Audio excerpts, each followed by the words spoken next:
Hello there, ladies and gentlemen. This is Orphanlast, and today I'm working on a background that you've all seen before if you've been watching and following with my tutorials and such like that. This background is part of an animation that I used. Basically, the file got so big that my computer would lag just a little bit too much for me to actually be able to effectively work on it. And I wound up kind of setting this animation to the wayside for the time being, and just thought, okay, well, I need to have something to show my my audience for my tutorials in order for my channel to grow and for me to actually progress in learning animation and such like that.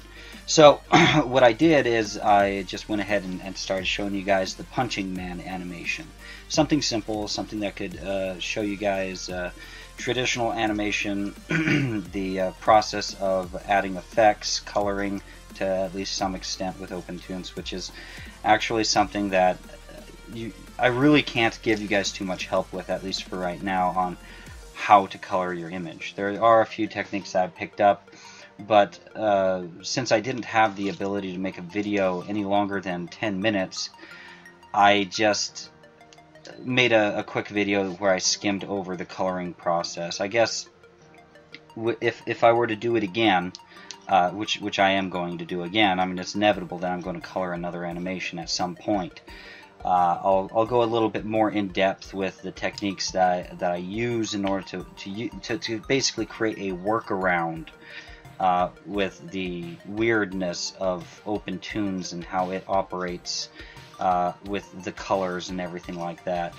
Eventually they will create a bug fix that will solve the problem with the coloring, but I don't know how effective it'll be, since coloring is just the color, like whenever you fill whenever you use the fill tool instead of Opentoonz, what happens is it's not an actual object that you're creating. Like if you go into Adobe Illustrator or Adobe Flash or most animation programs, you create a fill and then you're actually able to use a selection tool of some sort and move that fill around. It doesn't necessarily have to exist within the lines, within the strokes of the object that it's filling.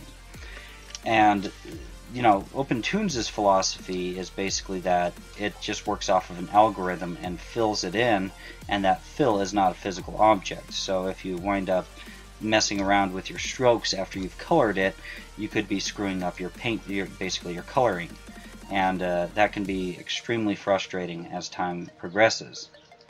And so there are workarounds. I don't know how, like, again, I don't know how effective their bug fix is going to be, because it's working off of an algorithm, and based off of that algorithm it decides whether or not it's even going to fill or what it's going to fill, and it just I don't know, it seems like a really complex thing to program to me. I'm not some sort of programmer by any stretch of the imagination, but that is one crazy algorithm to try to tackle. But anyways, one of the things that you'll notice inside of this particular video right here, talking about the actual drawing itself, you'll notice that I will draw something and it will be, I don't know, something like a 90-degree angle, and it'll have another, like others of its own kind that are the same something, and it's all in a row. And as it progressively moves, if you look at that row of objects that are of the same type, it progressively starts to point at you, the audience. And basically the reason for that is because this is not linear perspective. With linear perspective, if you have a bunch of things that are at a 90-degree angle to you, and if they're all in a row, they will always be a 90-degree angle to you. Okay? Whereas with curvilinear perspective, if they're all in a row, the camera is basically doing a swivel while you are drawing it. It'll do a swivel. Swiveling means rotation. The camera is still stationary, but it just rotates, okay? And that makes this effect where objects that are at a 90-degree angle to you will eventually be pointing directly at you because the camera is actually rotating, okay? Now when you put the image into Opentoonz, I will, like, this whole video series, the path to Opentoonz here, okay? This is literally my path to teaching Opentoonz again. I am in the process of getting back into Opentoonz and teaching that, and at a later date I will resume teaching linear and curvilinear perspective. Like I said in my previous video that I just uploaded, I just got this really cool book, but it's in a different language, and I'm in the process of getting it translated. And as soon as I can get it translated and understand the content within it, I'm going to share that information with you. But for the time being, I am going to be teaching Opentoonz while that is going on. And but anyways, yeah, once you put this background into Opentoonz, I will be teaching camera movements and different techniques that you can use with backgrounds in Opentoonz, and a bunch of other things like the hook tool and everything. Now, you will be panning the camera around just like you will with any other sort of background. But as you're panning it, when you render the image, it won't look like you're panning the camera. And panning, what all that panning means is when you have your camera and it does this action as if it's the cameraman is basically doing a sidestep. He's walking sideways and therefore moving the camera. And that's what you normally see inside of animation, unless they're using 3D animated backgrounds and such like that. But like with curvilinear perspective, it allows you to do a swivel, and that's what it will look like. Even though in Opentoonz you'll be doing camera angles that are just like any other activity that you'll be doing with the camera, it will appear as though the camera is swiveling to the audience. So this is what I was talking about earlier. Here you see me working with these little I-beams underneath this awning. And eventually you'll see me rework the chords that happen to be on top of the awning. And these are all objects that are all in a row. And they start out at like something like a 45-degree angle. And if you notice, just with these three I-beams that I've already drawn, they are progressively starting to point more and more towards me as the artist, or at you as the audience, or you as the camera. Okay? And so here you see me kind of thinking, well, the geometry of these chords don't look right, and so I draw basically a square to represent the plane that that these chords are going to be moving on. Okay, a plane being the surface, a surface that they're going to be on, and all of these planes are going to be parallel to each other. And so this creates a lot of work for me, but it makes it so that I know that the geometry is correct. And once I'm done drawing these chords, you'll actually see that, yes, you know, more so than the I-beams, yes, these objects are pointing more and more towards us. I've kind of lost my faith in measurement lines with this particular process of drawing this background. The measurement lines, even in compartmentalized areas, it feels like it just doesn't look right to the eye. Maybe I'm doing it right because like there's some weird distortion that goes on with curvilinear perspective. But like I just don't feel like the measurements are right, just visually speaking. And so once I learn more about curvilinear perspective, I'll be able to share that information with you guys. But here you can actually see that this last chord that happens to be holding this awning together from the top, they are progressively pointing more and more towards you. Okay, and that's pretty cool to me. Like, but I kept getting the size of it wrong, the proportions of it wrong. Sometimes you get a little bit of tunnel vision while you draw an object, and you just need to focus on the object as a whole, kind of step back from your canvas. You know, the general philosophy that that has applied throughout history. You need to kind of zoom out a little bit. It still applies. And so here, it like right here, it just doesn't feel right. It feels like, to me, I needed one more I-beam. But the measurement lines kept saying, well, it's off the screen. The next I-beam is off the screen. It just doesn't feel like that to me. It just feels like there should be at least one other one. And I think I actually drew a fourth I-beam, regardless of what the measurement lines said. I curved the measurement lines a little bit more, which I think you're supposed to do anyways if you're using measurement lines, but I just didn't use it, I guess. You'll oftentimes see me, like I said in my first speed painting, it's pretty common for you to draw an image, draw something, and then erase it, and draw something and erase it.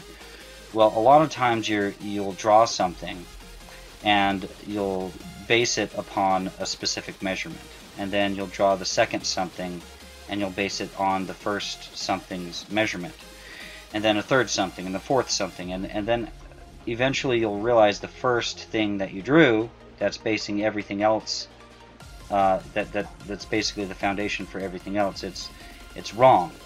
And if your first thing that you drew that's like that, the foundation of it, if it's wrong, then really you just need to make it right, and then you need to adjust all the measurements for everything else. And sometimes that means that you're better off just erasing everything.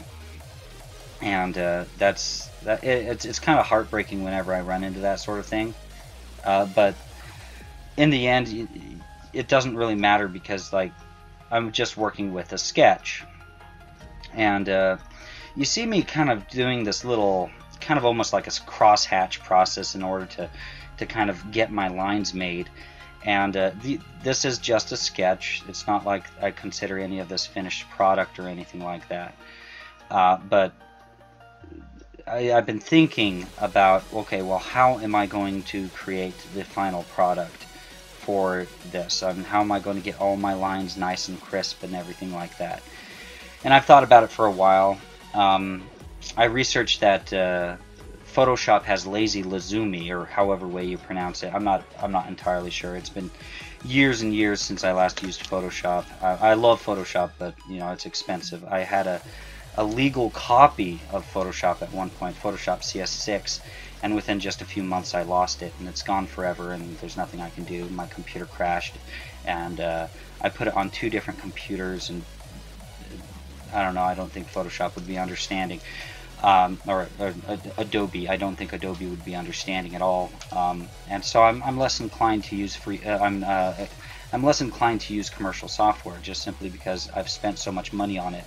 And so if I can get 3 or 4 programs that do the exact same thing, I can probably pretty much have the very same thing as Photoshop for free. It just happens to be separated into 3 different programs. But actually, what I've researched is that it doesn't really matter if you have Photoshop or lazy lazuli or something like that. Like, Krita actually has stabilization options, and you can go ahead and customize those to work as best as they possibly can for you, given the task that you have at hand. It all depends, and I find myself adjusting the settings pretty frequently in order to get things to work for me. Now here, just speaking about the drawing real quick here, notice just there I did not follow my grid. Right, just if you look carefully enough at it, if you freeze frame at some point, I did not follow my grid. There's just this one little section there where the perspective is off, and I base everything around this doorway and the windows around it and everything on that measurement, and so I have to adjust it, and eventually you'll see me do it. And if it comes to mind as I'm talking, I'll bring it up. But anyways, yeah, so I played around with the stabilization options for my brush on Krita, and even still I found myself doing the crosshatch thing, and my lines are still not really crisp the way that I'd like them to be, even for a sketch. But that doesn't really matter in the end to me, and the reason being is because, like, it is a sketch, but the thing is, like, you can zoom out and then draw a rather large line, and with just a small stroke of your stylus against the graphic tablet. Okay, but the thing is the accuracy as to the placement of that line is going to be wrong most of the time. So I find myself zooming in quite a bit and drawing the full extent of the line as accurately as I can, because even though it looks kind of haggard and staggered and stuff like that, it's still more accurate than I would be if I zoomed all the way out and went ahead and drew the line.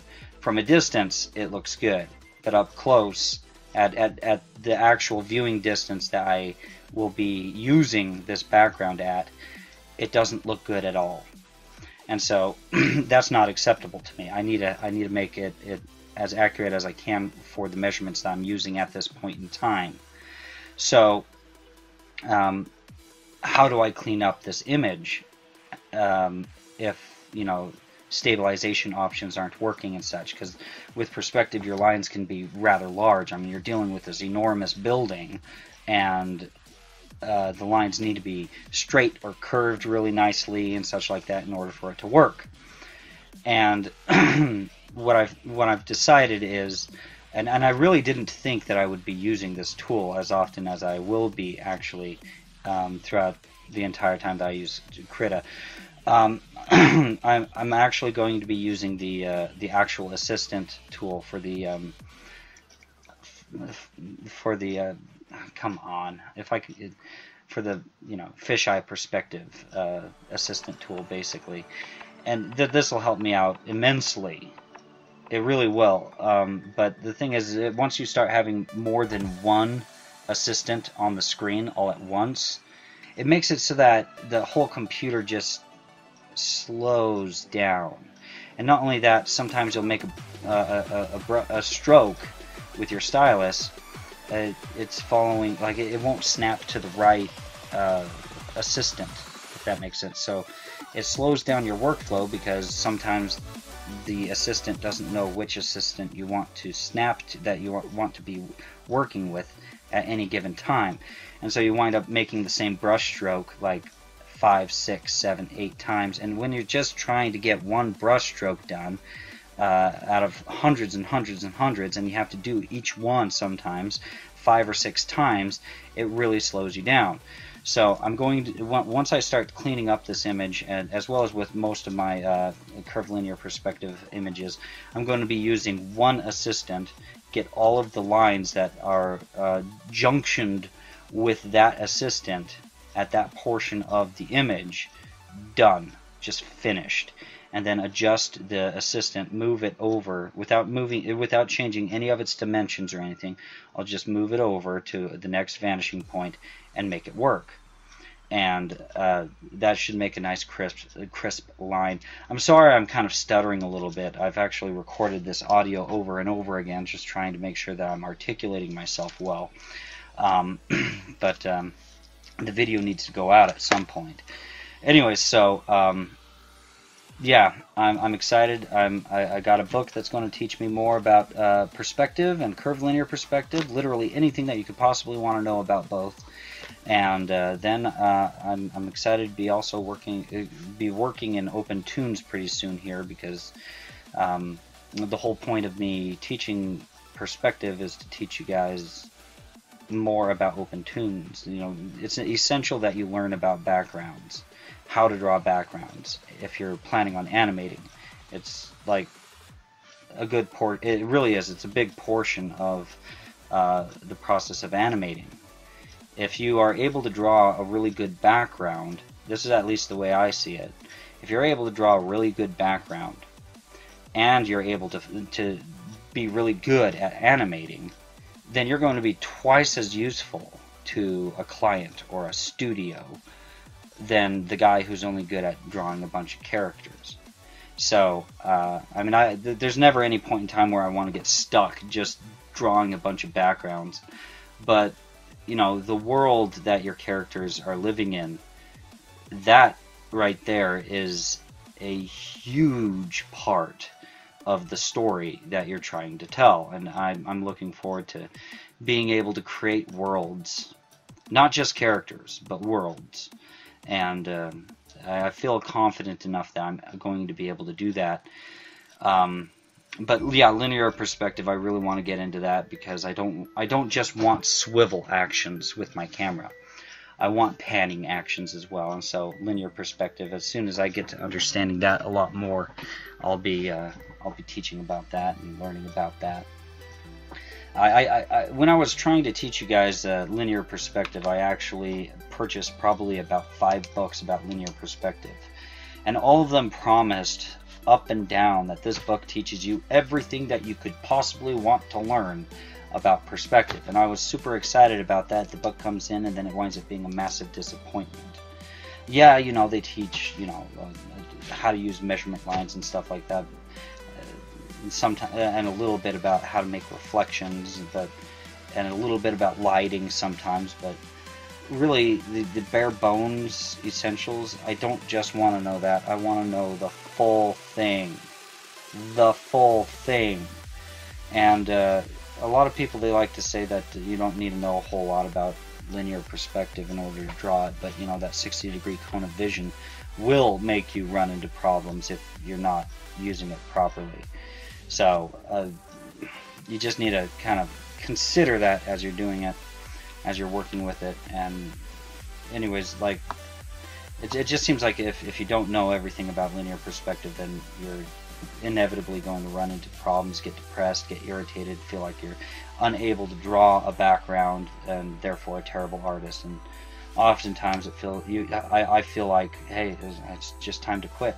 I'm good at drawing characters, and maybe I should learn how to do 3D modeling. And that's, I don't know, I want to learn how to do 3D modeling at some point, but I don't want it to just be, oh, look, that artist has a crutch right there. That's cute. I want to know the whole thing. I want to know everything about art as much as possible. And so yeah, that pretty much concludes my narrative. There is a tiny bit left in the video. Please like, share, and subscribe. Please feel free to continue watching. Enjoy the music. And if you didn't like the video, please like, share, and subscribe. Anyways, this is me, Orphanlast, signing out.